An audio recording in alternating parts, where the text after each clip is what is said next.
All right, we're live. Well, welcome, and it's great to see so many familiar faces. And as many of you know, this time of year, we are typically having our annual holiday party in our San Francisco office. Many of you have been to that and attended it. And I just figured this would be an opportunity to connect with the women that I work with or who are in my network in kind of a different way. And so Sheila and I host women's circles throughout the year. We've done that virtually this year. We've had a real pivot to going all online, and that's been a really fun experience. And we've talked on some really important topics around everything from what to do on the financial planning front during COVID times, to ballots and bubbles, to controlling what you can control. And most recently, last week, we actually did a session on the investment markets post-election. So if that's a topic of interest, we have that recorded and is available for replay. But tonight, what we're going to do is just, I think, have a little bit of holiday fun. It's totally different. I'll introduce Patrick, who's our speaker, in one moment. But before I do want to, Sheila, do you want to just take a moment to introduce yourself and kind of talk about some of the initiatives that we're working on for 2021 that might be of interest? Sure. Thank you, Sabrina. So I'm Sheila Schroeder, and I lead business development for Private Ocean. And Sabrina and I often partner, and we work on so many initiatives, not only for our female clients, but also the female professionals that we work with who serve many of our clients. And so we do events that can help them in terms of how they broaden their network in terms of business development. We're thinking about our events over the next year. One of the things we're thinking about doing is something called Giving and Receiving with Grace. And that is about philanthropy, but it's also about family members who might approach you and say, oh, I need help here and there. How can you do that without giving it all away? We're also going to be doing an event early in the year, which is an economic outlook, what to expect in 2021. And the other thing we really appreciate is when our clients come to us and say, look, I really have a topic that I'd love to discuss. I'd love to hear what other people's perspectives are. Could we do a women's circle on that? And so we do that sort of thing as well. We're open to suggestions. We want to make it as personal and powerful for each of you. So feel free to either come to Sabrina or me and say, hey, I'd love to talk about this topic. Could we do that in 2021? So Patrick, I actually got introduced to Patrick through a friend of mine who is in men's custom clothing. And she had mentioned to me that she did an event with some of her clients and coworkers and was talking about like how to wash a cashmere sweater, which I have never put my cashmere sweaters in the laundry. And I thought, what a fantastic and fun topic. And so as I reached out and started to do some research on Patrick and got to know him, I'm confident that we're going to have a good conversation here, learn lots of great tips. He's going to talk a little bit about sort of what should be or could be in your laundry room to give you the best chance at getting stains out and treating clothing properly, as well as tips and tricks. So I'm going to turn it over to Patrick to tell us a little bit about himself first and how he got into this. Then we'll get into Q&A, and please post questions in the chat box throughout, and please raise a glass to whatever you're drinking, water, tea, champagne, or otherwise. And cheers to each of you, and looking forward to a wonderful and prosperous 2021. All right, Patrick. So tell us a little bit, tell us, like, how did you even get into this, and sort of where you are today with your store and how you're caring for clothing? Sure. So I got into it because I had a very well-dressed grandmother, and I grew up in the Appalachian Mountains in Eastern Kentucky, and my grandmother used to drive to Columbus, Ohio to shop, and my town didn't have a dry cleaner. So when she was a young woman, she sort of had to learn how to launder her apparel because there wasn't a dry cleaner in the town. And, she would buy these kind of outrageous things. She was a very well-dressed woman, and there was no dry cleaner. And so she sort of learned, and I worshiped the ground she walked on. So when I was very, very young, one of my earliest memories is handing her clothespins, and she would hang clothes on the clothesline. And I know that I was about 2.5 when that happened because I was so into laundry. My birthday is in November, and that's important. And when I was 3, Santa brought me a washing machine. So for my 3rd Christmas, Santa brought a washing machine. And so I was into laundry that early. I continued this love affair with apparel and clothes. And so I studied apparel and textiles when I went to the University of Kentucky. And while I was there, I was fortunate enough to care for the wardrobe of Mona Bismarck, who was the first American woman to be named Best Dressed Woman in the World. And all of her clothes were haute couture. They were primarily Balenciaga, but she did have some Givenchy and other things, but she was the muse of Balenciaga. And so I was around the finest fabrics that have been created. And I learned that that conservators wash everything. Sheila mentioned earlier about the San Francisco Ballet Opera, I'm sorry, San Francisco Opera. And, their costumes are laundered. They are not dry cleaned. The Metropolitan Museum, with their fabulous costume collection, launders those pieces. And so I knew that they were washable. It's just, they were not something that you could do yourself. And I left the University of Kentucky. I went to work for Neiman Marcus, and then I went to manage and buy designer apparel for Nordstrom. And while I was around those incredible fabrics, I mean, I knew they were all washable. So about 9 years ago, I opened a store, and it was designer vintage. And I opened and I started carrying laundry products because people needed to care for the vintage that I was selling to them. And several of those things, I just wasn't comfortable with them going to the dry cleaner. As time wore on, I started talking more and more about laundry and became more and more interested. And I washed everything I owned. About 5 years ago, there was an article in our local paper about the fact that I wash everything. And laundry sort of blew up. So I started teaching laundry camp, which is kind of what we're doing tonight. And from there, about 3 years ago, I signed a book deal. So I have a book about laundry in March. And I will tell you a super secret that I've not even told Sabrina, I don't think. But please keep it under your hat. It's not been announced. I don't think it'll be announced till January. But I've sold a TV show also about laundry. And so that's sort of what's happened. Thank you. And so that's sort of, laundry is kind of my thing. And then with that, I started seeing, there's an easier, cleaner, better way to do laundry. And I kind of became sort of more green just because I got so interested in sort of chemicals and what was happening and what was going on your skin. So I kind of talk about other green things now, but because I say that I live eco luxury, that I'm not willing to sacrifice, cashmere sweaters or these fabulous things just to be green. So I'm a little more Tesla than Prius, but so that's kind of what I do. And that's how I got interested in laundry, because I saw that there was an easier, greener way and I could still have this great life.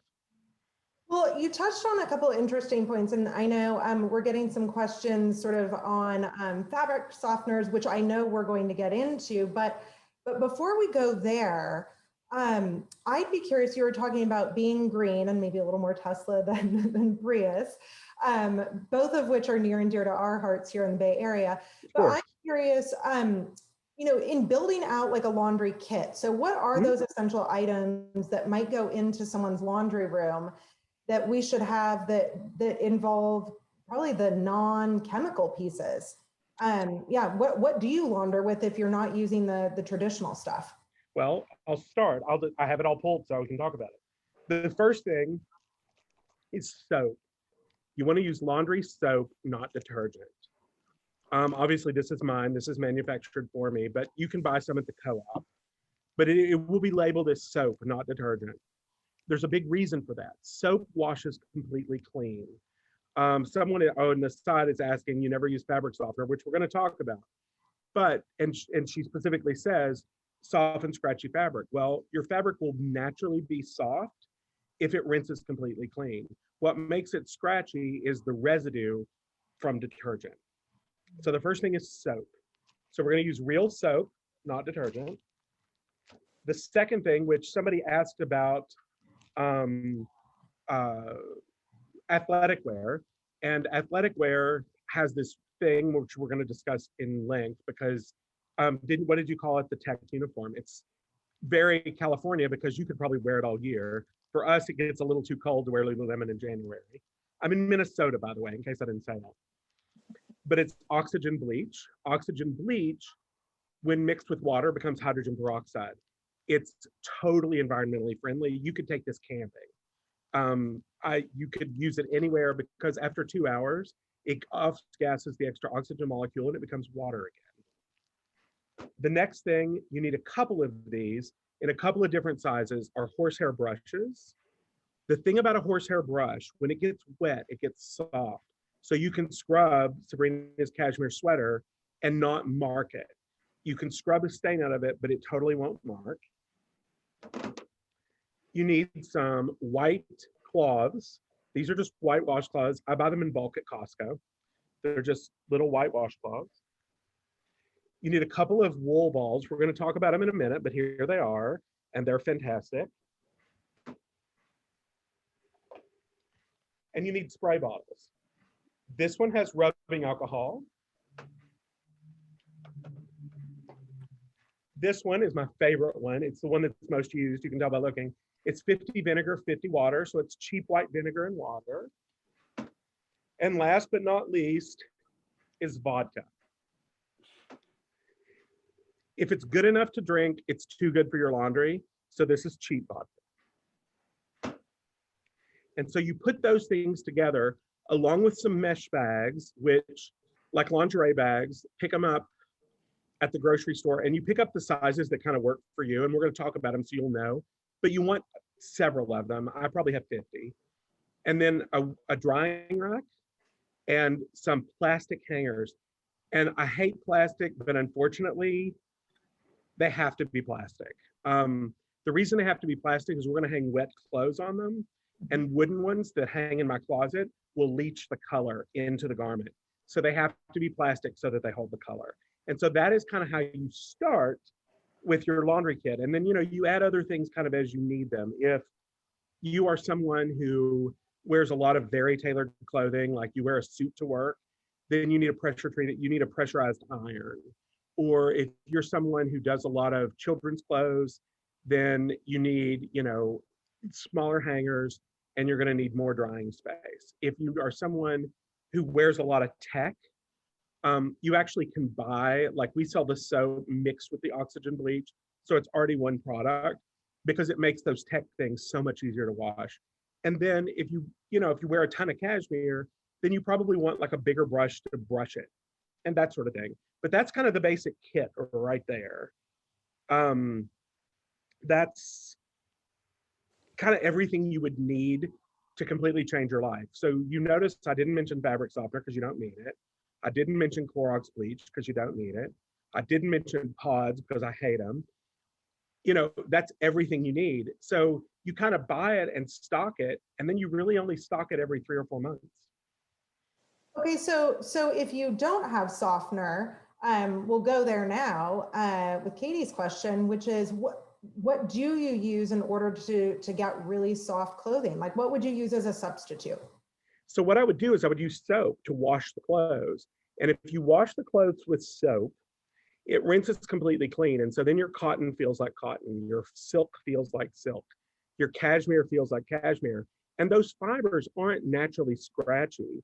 They become scratchy because when you use, let's say, I'm not going to mention a brand, but you may have invested in it. So I'm not going to say a brand, but let's say you use a detergent and the detergent actually leaves behind a residue because that's how it leaves the scent. And the scent is one of the things that most people want in a detergent, believe it or not. If you use scent-free, it's the same formula. They just don't add the scent. So the residue is still there. And it leaves a petroleum residue behind to hold the fragrance. And that is actually what makes the fiber scratchy because all those little ends, like, my hair, it kind of grows as the day goes. But all these little ends of my hair, if I was using, let's say, really stiff gel, my hair would be really crunchy. And that's what happens to your sweaters. So if you wash all of that out, then they're just naturally soft. You don't have to do anything. What about the static cling? So glad you asked. I didn't add this in the kit because I was so excited to show it. The very best thing for static, better than a dryer sheet, better than anything, is a ball of aluminum foil. You take a 1 yard piece of aluminum foil and you make a ball and you put it in your dryer. Over the next 65 to 70 trips through your dryer, this will absorb all of the static better than anything you have ever used in your life. And it'll finally become the size of a walnut. When it gets to that size, either give it to the cat to play with or throw it in the recycling and make a new one. But everything will be static free. If you have a pet, the first time you do this, you'll be amazed at how much pet hair ends up in your lint trap. Isn't that hysterical? And I feel like that tip alone was worth this call. Well, I mean, I'd like to say this smiling face, but that tip is probably, really the big thrill. But yeah, it's one of my favorite tips. Wow. Okay. Yeah. So, well, let me ask this though. Well, I guess you wouldn't have the static cling if you've already used that in your dryer, but sometimes I'll be wearing a skirt, and if I'm wearing like a skirt and maybe nylons and my skirt starts to get stuck to my leg, any tips for that? I mean, yes, and it's really funny. And it requires something kind of unique, a wire hanger. If you take a wire hanger and you run it between your nylons and your skirt, it will absorb all of the static. So there is a reason to keep a wire hanger in your house, Joan Crawford. You put it between your skirt and it will absorb all of the static, and that'll take that away. Isn't that, it's a riot. Wow. Wow. Yeah, no, and it's something, and it's environmentally friendly. We're not adding any chemicals to your body or to the environment. Well, okay, so back to the laundry kit. I'm curious, you mentioned vodka. So what do you use? What does the vodka, what's its best and highest use? It does two things that are both awesome. The first one, which Sheila and I were talking about again with the opera, vodka will remove the odor from anything. It'll remove the odor from your golf shoes. It will remove the odor if you were standing next to a smoker. If you go to, there's an Indian restaurant in the cities that I love, and their coat rack is literally right in front of the kitchen. And when I leave, my overcoat will smell like curry. When I get home, you spray it with vodka and it removes the odor from everything. It's like Febreze, except it actually works. And the other thing vodka does is when you're ironing something and you don't want starch, when you don't want a starched feel, you can spray it with vodka, and vodka will help release the wrinkles as you iron. But it's a riot. So you put it basically in a spray bottle, and then you spray it, and then you iron, or? Yes, you spray it on and then iron with it. Or if it's just to remove odor, you just hang the garment up and then spray it. Mm-hmm. And then the odor's gone, and then you let it dry and hang it back in the closet. Just as long as you're not getting in the car to drive somewhere. Wait a while before you do. Just a few minutes, believe it or not, vodka is odorless. So once it dries, it has no odor. So then you can drive home, you'll be fine. What about, I know when you and I initially spoke, and I was curious about this, and I didn't get the tip in the pre-interview. Is it vodka that you use for, like, if you have underarm stains? I mean, those are always the hardest to kind of to address. It's the hardest stain to get out. And here's what you do. You take an oily soap. That's the one thing I don't have over here. And it could be like hand soap. Do not use Dawn. People tell you to use Dawn on your laundry. Do not do that. But like hand soap that you would have at your bathroom sink. You put a few drops of that directly on the underarm stain. Then you take oxygen bleach and you sprinkle it on, the tiniest little amount. You sprinkle it on and rub it in with your fingers. Oh, and you know what? Somebody asked about their tablecloth stains that are brown. This is how you do that too.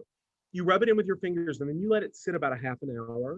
Then you pour really hot water through it. Like if your hot tap water is 150 or higher, fine. If it's not, use the tea kettle and get it almost to boiling. You pour the water straight through it, and then that takes it away and the stain is gone.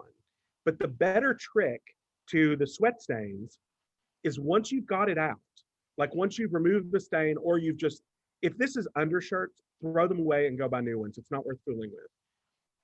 This is one time that you can just toss them. Don't even worry about recycling because they won't take them. Start with new ones. But every single time, immediately before they go in the washer, like you've got the washer open and you're getting ready to start the laundry, spray vinegar and water wherever you get the sweat stain, and it'll never come back. Vinegar and water, you spray it on, and then your stains won't come back. Correct. So you have to spray it on. It has to still be wet when the washer starts. Okay. That's the only thing you have to know, but that'll totally get it out. Where do you get laundry soap? Okay, to be honest, Anne,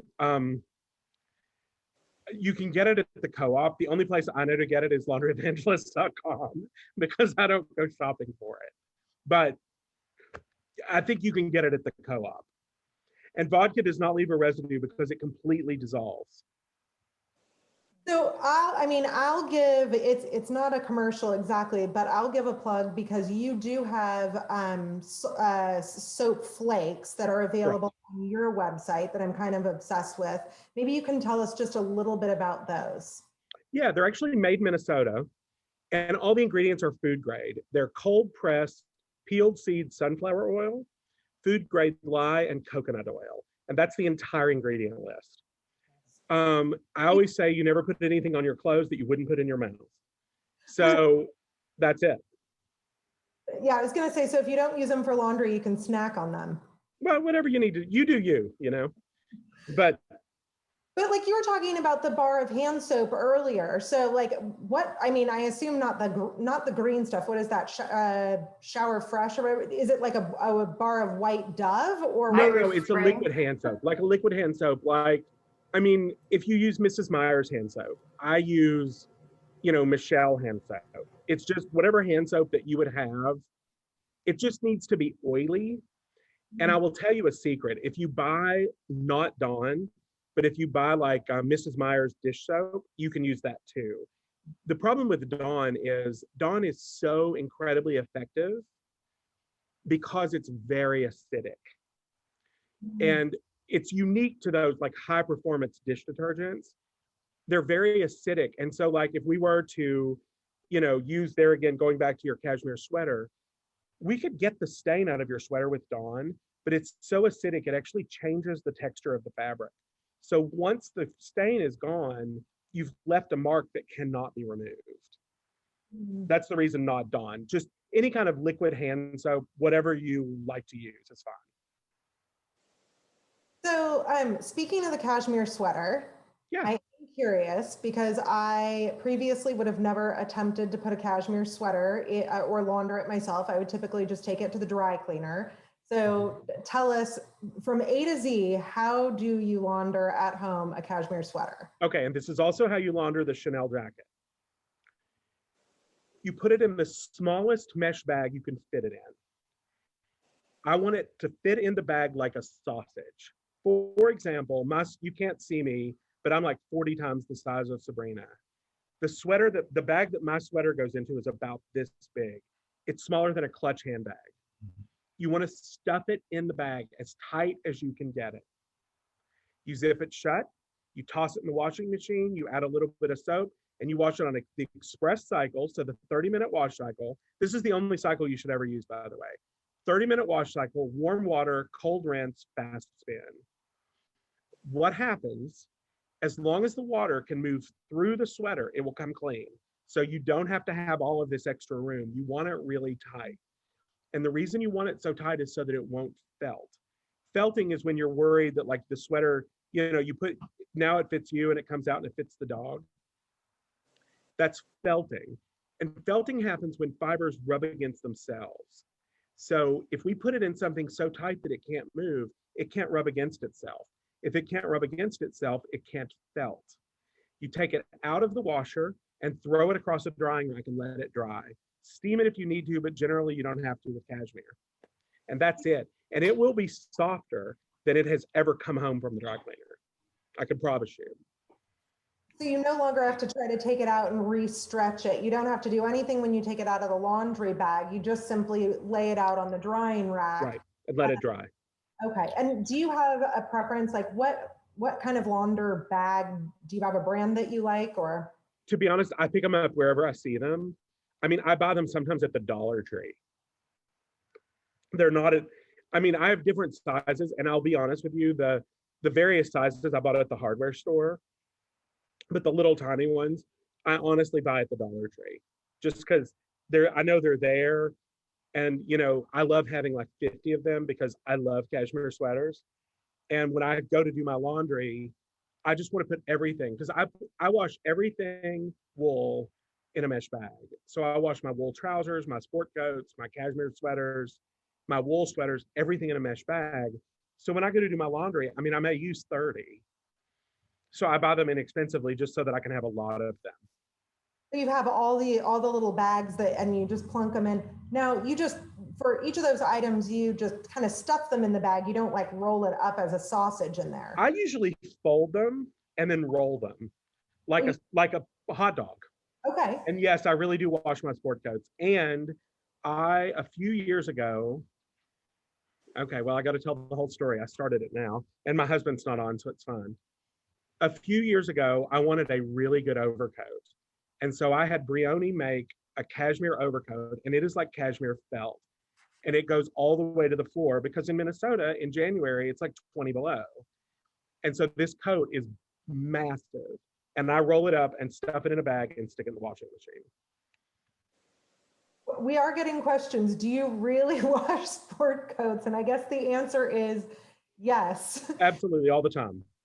Wow. And I have other people doing it. Like if you follow it, like I don't want to, like, I'm not trying to plug social media, but if you follow my social media, you'll see people who are like, I really did wash my sport coat. It worked. It's kind of funny.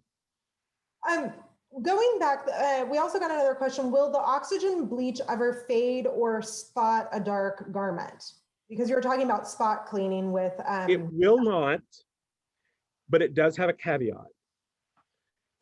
I do not think it is safe, and different people disagree on this, and I will tell you, I'm using the most cautious approach possible. I do not think it is safe to use oxygen bleach on wool or silk. If I ever have to, like if I get red wine, we're going to talk about red wine. If I get red wine on like a cream cashmere sweater, I will use it, but I will literally dip it in there, get the stain out, and then wash it immediately. I do not let it sit on wool or silk, but it will not turn color. I do not worry about fading. I do worry about those particular fibers. Or drying. So speaking of silk blouses, that's another item that you said can go in. Yeah, just toss them in a mesh bag, toss them in the washer. Anytime you're ever worried, like if you're ever afraid, maybe it's a cotton sweater, but it's a really loose knit, or maybe it's, like I taught Miss Minnesota how to wash her dresses. If you're ever afraid, just put it in a mesh bag. A mesh bag will protect it in the washing machine and you'll be just fine. The only thing I hand wash is wedding dresses or fur coats. I'm sorry, did you say or a fur coat? Yes. And I wash them in the bathtub. Really? Yes. So and I do still think you should store them in the summer. I'm not trying to get out of storing them because I do think they should be stored, but yeah, I wash them in the bathtub. Well, while we're on that, what about, because now I don't buy fur currently, but I do have fur for my grandmother, and it does get in the closet, and I feel like when I pull that out, sometimes it'll have like a musty smell. It'll have a musty smell. Really, I mean, at that point, you need to store it. It needs to go to cold storage, and that'll take that away. And you really should take it to cold storage. In fairness, I'm not a proponent of purchasing fur, but there are many beautiful vintage fur garments. And, my mom has a mink coat that she wears 3 times a year or whatever. But I do, but it does need to be stored. And that the musty smell, well, that'll go away with storage. That's actually it drying. More on the fur coat washing. Okay, let me tell you how you do it. You lay it flat in the bathtub and you cover it with just enough tepid. And when I say warm, I don't even mean as warm as your bath. Think like 75 degrees. You cover it with just enough water to cover it. You take some soap, and this time you cannot use detergent. You have to use soap. You take a little soap and you mix it up in like a cup so it's liquid, pour it in, and you swish it. And you swish it every 5 minutes for 20 minutes. At the end of 20 minutes, you pull the stopper. Here is the most important part. When you pull the stopper, you do not touch the coat. The water drains out and you do not touch the coat. Do not touch the coat. drop the stopper back in, fill the tub all the way to the top with cool water, not cold, cool, because you want to put your hands in it and you don't want it to be so cold that it's uncomfortable. Cool water, you let it sit for 20 minutes. You pull the stopper, you let it drain. Again, guess what you don't do? You don't touch the coat. You fill the tub one more time, drop the stopper, fill the tub one more time, and then you let the stopper go. And then guess what you absolutely do not do? You do not touch the coat. The coat lays there, you do not touch it. Under any circumstances, do not touch the coat. It will lay there and drain, and it may have to drain overnight. You can set a fan in the bathroom if you want to speed up the process, but you do not touch the coat until it is barely damp. When it is barely damp, it is safe to hang it up, smooth it down with your hands, and let it dry. The reason you do not touch the coat when it is wet is it will be so heavy that if you try to pick it up, you will literally tear the sleeves out of it. I watched a woman tear the skirt off of a Civil War ball gown because she picked it up wet, she picked up the bodice, and she literally tore it in half because it is so heavy. So when it is heavy, you cannot touch it. One more time, while it's wet, do not pick it up. So if it's moving towards the stopper or the drain, you can push it back up. You just can't lift it up. It won't. It'll lay there. It'll be so heavy it will not move. What about, let's switch gears a little bit. Yeah. So that was way at the dress up end. Here in San Francisco and Bay Area, we are all, well, we're in shelter in place, and we're really back in shelter in place. Right. So the outfit of choice for many folks these days is athleisure wear. Right. And I'm curious, laundering tips for, like, do you wash it differently? Is there anything special about athleisure wear? Tell us about washing the uniform. You do. Okay. I'm going to call it Lululemon because they're friends of mine in the mall. But I mean, there are, a million brands of athleisure, but I love the Lululemon people. They're just on the way and they have this smoothie bar and I love to go there. Anyway, so Lululemon. So here's the thing about that fabric. That fabric is polyester and spandex. It is mainly polyester, and polyester is the most incredible fabric that has ever been put on the planet. Giorgio Armani makes ball gowns out of polyester, and your car tires are polyester. We can literally do anything with it. That's the reason it's so great, because you wear it all day. It doesn't change its shape. It's amazing. It has one problem that you may or may not have. You will know if you have children, because it really happens to kids. Even after you wash it, it smells terrible. And it smells terrible because polyester is hydrophobic, it hates water, and it's oleophilic. It loves oil. So it loves all the oil from your skin and all of the sweat that's in that oil. And under your arms, between your legs and behind your knees, the sweat glands are different and they're more oily. So it attracts that oil and it won't let it go. So when you wash it, you need to use soap, because you always use soap, and especially for spandex, and you need to use oxygen bleach. The oxygen bleach will break down that oil and it will lift it out. And that is the trick to it. The oxygen bleach will take that away and it'll be brand new. For the down vest, which I'm assuming is the third piece if it gets cool enough, the down vest you wash with soap, never detergent, because it'll keep the loft of the down. And then you hang it up and let it dry. Once it's dry, you throw it in the dryer on air fluff with a tennis ball, and you fluff it, air fluff, for 15 minutes, and it'll bring back the loft of the down. So that's how you wash the uniform. This is a great question. First, where do you find oxygen bleach? Is that just it's funny. I mean, you know what I'm going to say. You get it at laundryevangelist.com, but you can also buy it at brewing supplies. It's a very funny thing. It's what brewers use to clean their equipment. It's the weirdest thing. It's the active ingredient in OxyClean.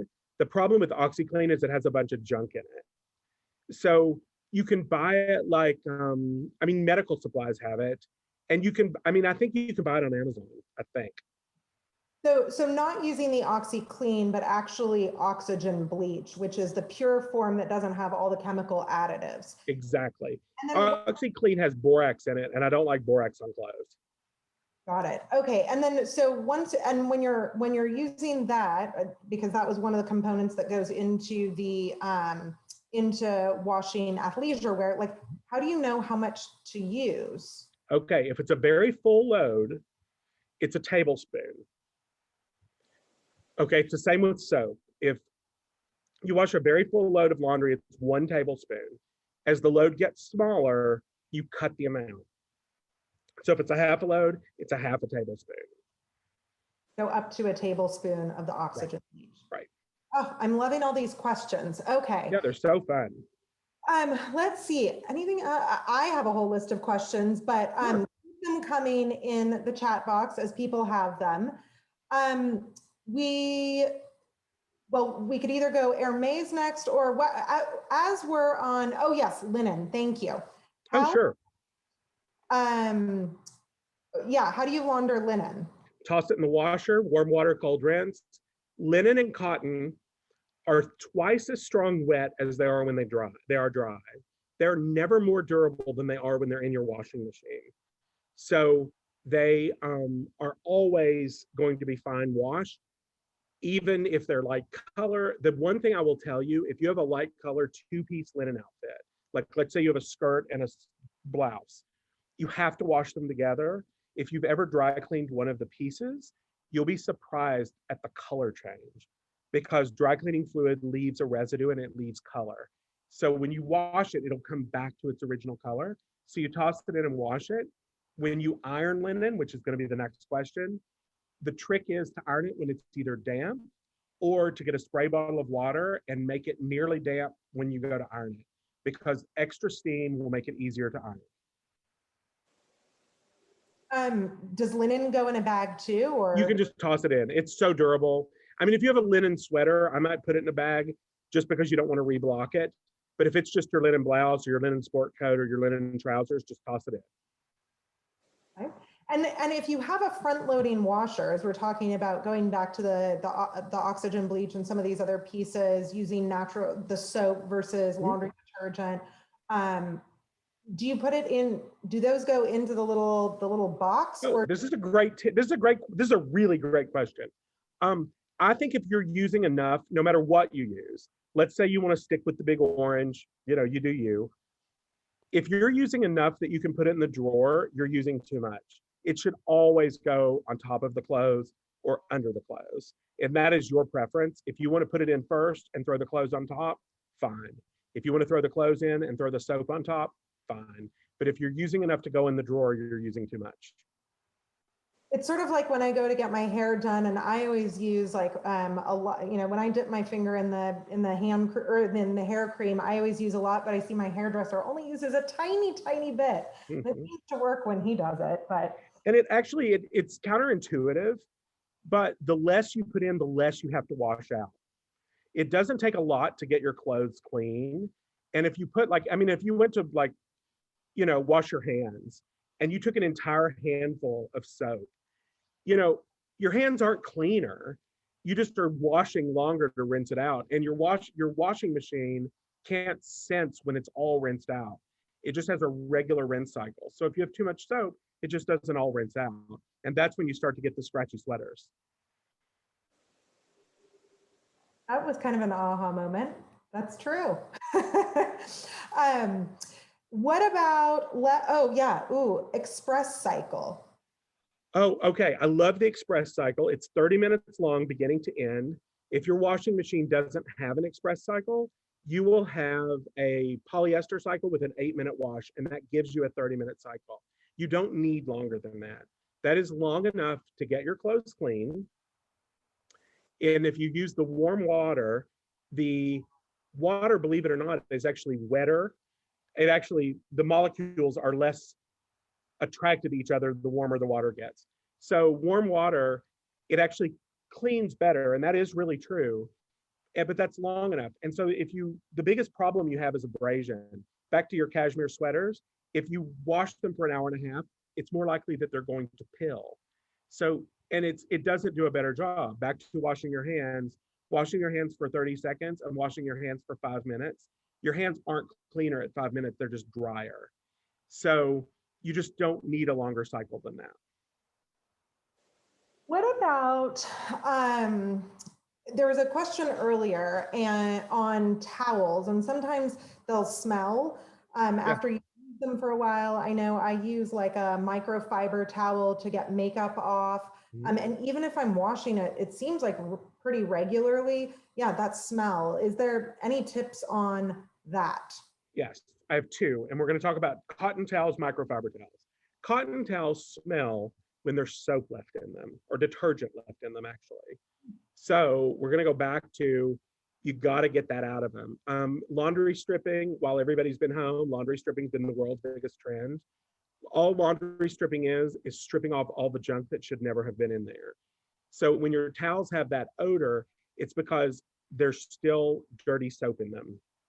The way to get that out without using soap, or there's dirty detergent in them, the way to get that out is run them through a cycle with just vinegar. You don't have to add any detergent, just vinegar, and that goes away because the vinegar will cut all that detergent and get it out of there.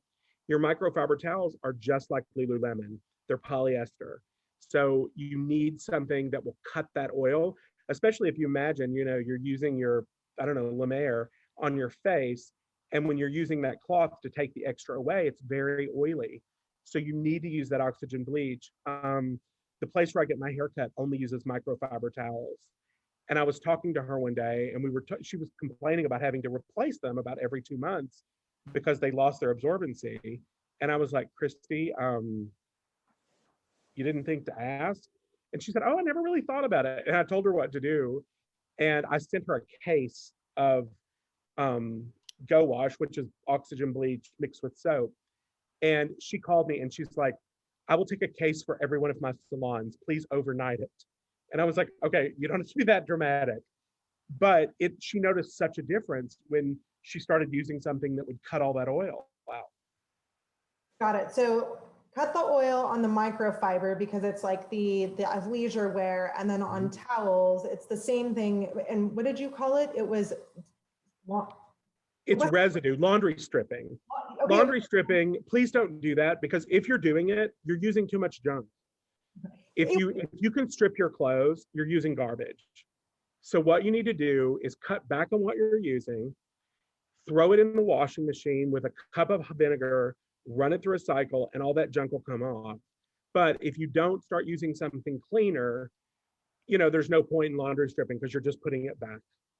It's basically taking it back to its original form, taking out all the detergents that you might have, and then you could use something like your soap flakes after, or something more natural. Exactly. When you put in the vinegar to take out, to laundry strip, this is new to me.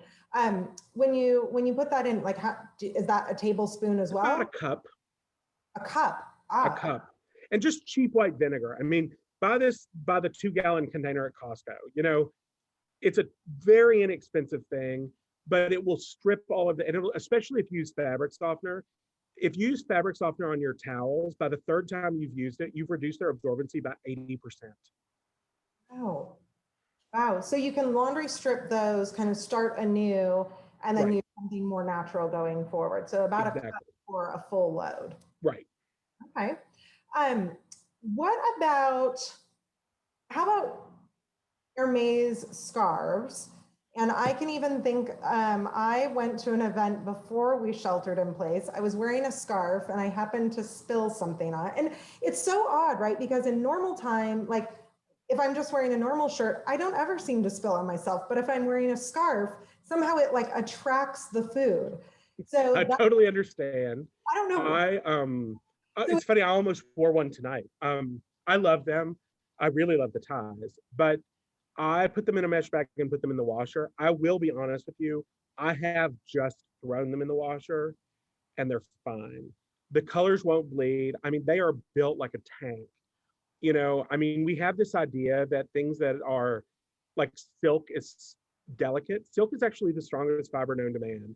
If we could strand silk and we could strand a diamond, we think that silk would be stronger than a diamond. So it is the strongest fiber known to man. It's very durable. Their colors, if it were a different scarf, I would put it in a mesh bag. I'm very confident in the quality of Hermes or Louis Vuitton or whatever, Chanel. Those colors are not going to run. Don't worry about it.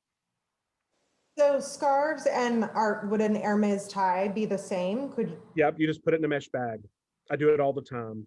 And then is that with the soap flakes or with the soap? I'd only ever use the soap. Okay. And soap I is just don't use anything else. soap is same as soap flakes. Yes. Okay. Let's the other one that I want to circle back on is lingerie, and then I know we have about 10 more minutes, so and we'll be kind of closing up here in a moment. So if there are additional questions, post them in the chat box. But lingerie, best practices for laundering Okay. Yes. So, and I'm going to throw a caveat here because you're in one of the greatest cities in the world to shop. So you have more options than 90% of the world when it comes to lingerie. So I'm going to preface it two different ways. If you are buying your lingerie at, let's say, Nordstrom or Neiman Marcus, it's going to be probably polyester or cotton. If it is, put it in a mesh bag, put your bras, your undergarments, your smalls, as we call them in the UK, you can just toss them in the washer.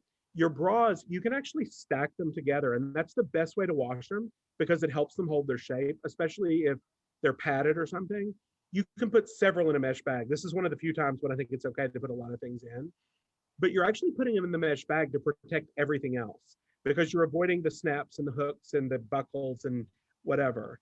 If your lingerie is silk, like if it's, I don't know, Agent Provocateur or La Perla or something, and it's silk, then it has to go in a mesh bag and you have to put it in much more tightly. And so you would put them even back to back or kind of fold them together, put them in a little mesh bag, and then, and then do you wash it on cold? No, always on warm, never use cold. Cold is not warm enough to activate any detergent. So if you choose to use soap or if you choose to use the Big Orange, cold will not activate the detergent. If you're washing on cold, if you've washed something on cold, you can actually try this. Take it and it's washed and it's clean. Throw it in the washer and set the washer to warm, start it, and it will suds because the soap is still in there. It's not warm enough to activate it, so it won't rinse out. Got it. So the optimal is that warm. And then on that one, we're using soap, not the oxy bleach. Correct. You don't need it. If you're on the polyester, if you want to use the oxygen bleach, you absolutely can. It will not hurt it in any way. Like, so, I mean, and it isn't to knock the polyester. I mean, very premium lingerie is made of man-made fibers because that is really the best thing to make them from. But, you know, sometimes you want silk but the oxygen bleach is great. So like for, you know, bras and under things, they're usually polyester, and oxygen bleach is great for them because it lifts the oil out. I just would rather that you didn't use a lot of oxygen bleach on your silk. If for some reason, like you got blood on silk, you can dip it, you can make a solution of oxygen bleach and water, dip it in, but then toss it in the washing machine to wash it out. I don't want it to cycle through with oxygen bleach. Ooh. Is there anything that you can't put oxygen bleach on? I would rather that you did not put oxygen bleach in the washing machine for silk or wool. If you need to spot treat with it, you can, that's fine. Like if you got red wine on your Hermes scarf, for example, you mix up a solution in a bowl. I just have a glass bowl. You just mix it up and dip it in and lift it out. And when you lift it out, the color's gone. And then you throw it in the washing machine and that will clean it. I just don't want it to tumble in that oxygen bleach. It's too harsh. Earlier you mentioned that we would talk about wine stains. Yes. Is that also oxygen bleach? It is oxygen bleach. And I was actually going to demo it for you, but I forgot that the mall closes at 7. So I can't get access to the hot water to do it. But you put it in a bowl, warm water, and you put in about a tablespoon of oxygen bleach. So it's a much more concentrated solution. You stir it up and just dip it straight in. When you lift it out, it will change color. That's great. That changing color is awesome. You toss it in the washing machine and wash it out. And then that should strip out red wine. All the red wine, that's it. I mean, that's all you have to do. If you get red wine on your carpet, you just mix up the solution, put it on a towel, dab it on, take a towel of clear water to dab it off, and then blot it dry. It's easy. So let's talk about the yarn balls. Yeah. So what wool balls are great for? They're great for a couple of things. Earlier, I told you that one thing people love about detergent is fragrance. I don't use anything that is fragranced. My soap flakes have no fragrance. They smell like absolutely nothing.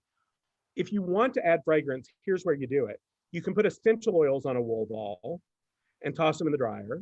I scent my sheets with peppermint, but you can do whatever you want. You know, if you love lavender or chamomile or lemongrass, whatever, just put it on a wool ball, toss it in the dryer.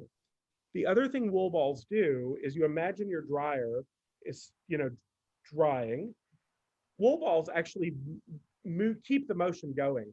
So if you have sheets that normally like knot up in the dryer, the wool balls will keep that from happening. So it actually makes things dry a little faster. But that's what it does. But it won't do anything for static. That's why I use the aluminum foil. Well, as we close out, is there anything else that that I haven't asked about or that we haven't gotten in the chat yet that is a must know for laundering? Yes, ironing. Ironing is the number one reason people will go to the dry cleaner. It's the number one. I mean, people tell me all the time, well, but if I wash my sport coat, then it's wrinkled. The secret to ironing, it's very simple. You just have to have a spray bottle and a pressing cloth. You spray bottle because the more water you put on the fabric, the more steam you're going to get. The more steam you get, the easier the ironing is. So use a warm iron and use a press cloth. And a press cloth can be an old handkerchief or a flour sack kitchen towel. It's just a simple thing, but what a press cloth does is it keeps you from getting those shiny marks. And those are the two problems that people have with ironing. My final tip on ironing is really funny. It's the sleeves. So if you're going to do the sleeves of a suit coat or an overcoat, what you need is a Vogue. The September Vogue is the best Vogue because it's the thickest Vogue, but you need a Vogue. And the only reason I say Vogue is it's the only one I know of. Oh, the Restoration Hardware catalog. You can also use the Restoration Hardware catalog. You need it to be thick. You roll it up into a tube and you put it in the sleeve and you let it pop open. And when it pops open, you can actually iron all the way around it. Oh yeah. Isn't that hysterical? Yes.